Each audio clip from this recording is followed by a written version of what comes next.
Bienvenue, c'est Ensemble, c'est mieux, votre magazine de curiosité, votre magazine solidaire également, chaque jour, du lundi au vendredi, entre 10h50 et 11h45 sur France 3, Provence-Alpes-Côte d'Azur.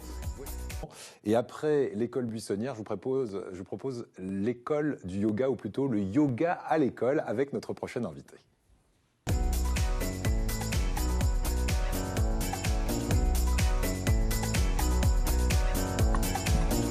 Et c'est Diane Perbost, notre invitée. Bonjour Diane. Bonjour Eric. Merci d'être avec nous. Vous êtes l'initiatrice du projet Yoga à l'école.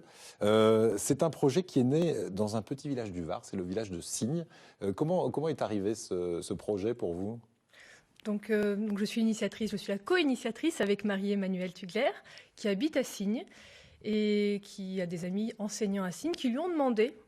Ouais. Elle-même étant enseignante de yoga, moi aussi étant enseignante de yoga, donc ces enseignants lui ont demandé de créer des outils pour utiliser le yoga en classe. Voilà, l'idée c'est vraiment que les enseignants se saisissent d'outils pour utiliser le yoga dans les écoles et non pas faire intervenir des profs de yoga extérieurs. Et ça c'est une excellente idée. On était il y a une semaine dans les Alpes-Maritimes pour des émissions spéciales et on a reçu le Collège du Bonheur, vous vous rappelez Frédéric, et dans le Collège du Bonheur, parmi toutes les méthodes, il y a le yoga appris aux élèves et appris aux professeurs aussi. Et visiblement, ça détend bien l'atmosphère. Alors, les contraintes que vous aviez, c'était d'un côté peu de temps pour les professeurs pour apprendre et puis pas de matériel. Donc, vous avez mis au point une sorte de méthode que vous pouvez adapter dans un collège, dans une école et peut-être dans une entreprise demain.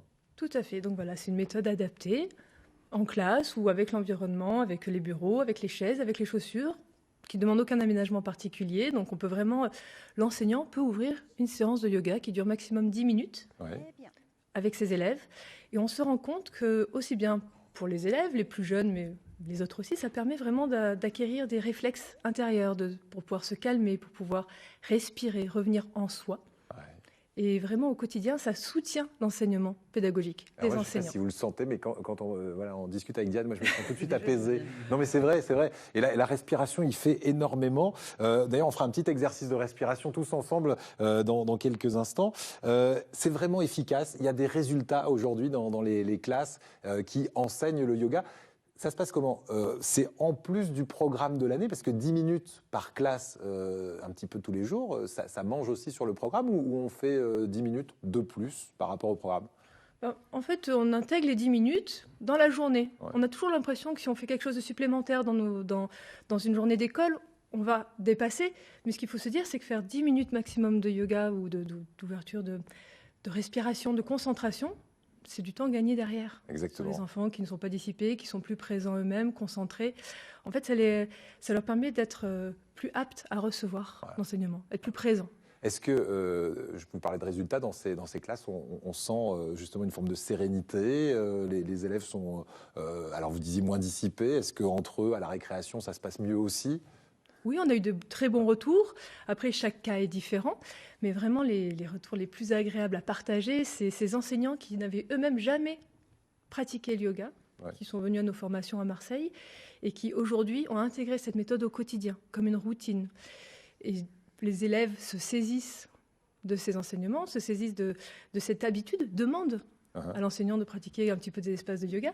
Et eux-mêmes, au quotidien, on a eu des retours des parents, ou par exemple des élèves qui devaient aller à la piscine et sauter du grand plongeoir ou quoi que ce soit, qui ont fait une respiration avant pour se calmer. Ils ont eu le réflexe yoga. Voilà. Et c'est ça qui est chouette, c'est qu'ils l'ont tellement intégré que maintenant, quand ils ont un petit peu de stress, ils pensent à une respiration profonde, etc., que l'on va faire sur ce plateau avec vous. Pour le faire, le matin, à midi, après le repas, ou c'est vraiment justement quand je suis stressé ou quand l'occasion se présente ? C'est vraiment quand l'occasion se présente. Ça peut être le matin, parce que nous sommes tous parents où on connaît tous la routine du matin. Parfois, les enfants arrivent déjà à l'école, ils ont déjà vécu tout un drame avant. Dépêche-toi, t'es en retard. Voilà, on se croirait chez moi. Donc du coup, c'est bien aussi pour l'enseignant d'ouvrir la journée comme ceci pour vraiment remettre tout le monde au même niveau et que tout le monde soit apte à faire une sorte de ouf. On se repose, on est présent, on arrive en classe, voilà. Mais ça peut être aussi après le repas, après les récréations. En hiver, ça peut être quand il n'y a pas assez de lumière, que l'énergie est vraiment basse, ça peut être un yoga qui est plus tonique. Voilà, on a créé 20 fiches thématiques pour vraiment accompagner les enseignants et les élèves Voilà, et ça, c'est votre actualité, édition notamment d'un manuel de 70 pages, donc là on est sur de l'écrit palpable, et puis la création d'une plateforme de formation en ligne, parce que pour ceux qui nous regardent aujourd'hui, qui sont peut-être profs et qui ont peut-être envie de s'y mettre, demain on pourra aller sur une plateforme et apprendre les rudiments pour enseigner le yoga, c'est ça ? Tout à fait. Donc, on est en train de travailler sur une plateforme de formation en ligne qui sera aussi bien une plateforme pédagogique avec un cursus pédagogique où les 10 fiches seront filmées, les personnes pourront voir, auront des tutoriels. Mais ça sera aussi une plateforme ressources où il y aura énormément d'informations de tout ce qui se fait dans l'école, dans le bien-être et aussi un forum. Parce que l'idée, c'est que les personnes puissent échanger. Ça, c'est très bien. Le fait que l'on soit en ligne, parfois on se sent isolé. Et voilà, donc créer une communauté, on va dire, autour de tout cela. Pour faire avancer. Gratuite, payante, cette plateforme ? Oui, payante. Au niveau du forum, on voulait garder ça gratuit pour que ça reste ouvert et que ce soit vivant.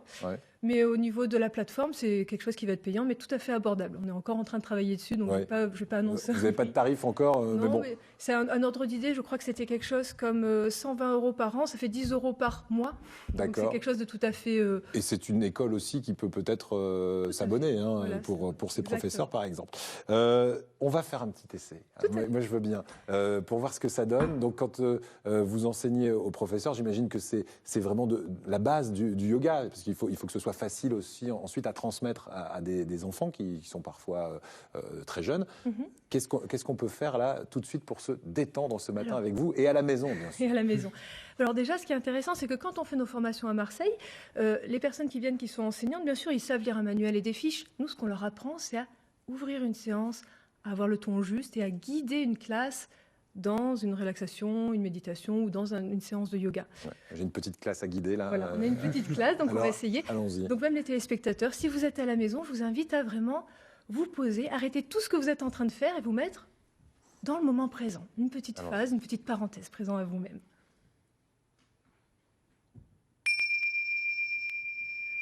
Donc je vous demande d'inspirer, d'expirer. Les yeux se ferment, vous fermez les yeux. Vous étirez la colonne vertébrale. On vient poser les 2 pieds au sol, si on le peut, bien en contact avec le sol. Et on prend un instant pour entrer dans une respiration longue et profonde, par le nez, en venant remplir le ventre. C'est bon, ça, la respiration par le ventre, c'est excellent. Et on expire en venant vider le ventre entièrement, en laissant l'air s'expulser.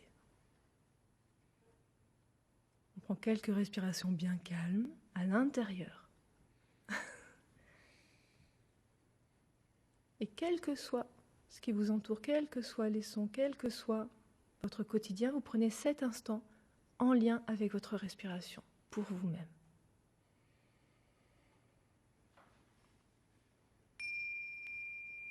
Et je vous demande d'inspirer un peu plus profondément. Et expirer et d'ouvrir les yeux. Magnifique. Et ce petit son pour ouvrir et fermer l'espace. Voilà. Ouais. Et ben franchement, ça fait du bien. Alors, pour ceux qui nous ont pris en cours de route, ils ont dû se dire, mais ils ont fait un arrêt sur image sur France 3. Non, on était en train de faire une petite séance de yoga. Oui, ça va, Carole, Frédéric? Oui, en plus, un de mes enfants pratique le yoga à l'école et il adore ça. Ah, mais je comprends, ouais. Mais franchement, c'est... Alors, ça peut être aussi très physique, hein, le yoga. Hein. Ça peut être quelque chose où on tend les muscles. Ça peut, voilà, tout à fait. Mais là on est plus sur de la respiration, presque de la méditation.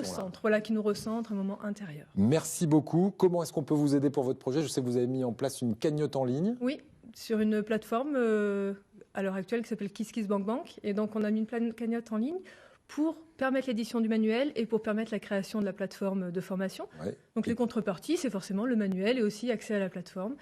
Et nous avons aussi des dates de formation prévues à Marseille, le 14 septembre et 23 novembre, pour les personnes qui aimeraient être formées en philo. Et on va terminer avec, peut-être, puisque le site internet ne fonctionne pas, une page Facebook ou un endroit où on peut vous joindre? Oui, yoga-à-l'école.com, le site, je crois qu'il fonctionne, et Facebook aussi, yoga à l'école, et vous allez vous allez trouver notre beau logo et notre beau site. Eh ben, merci beaucoup, Diane. yoga-à-l'école.com.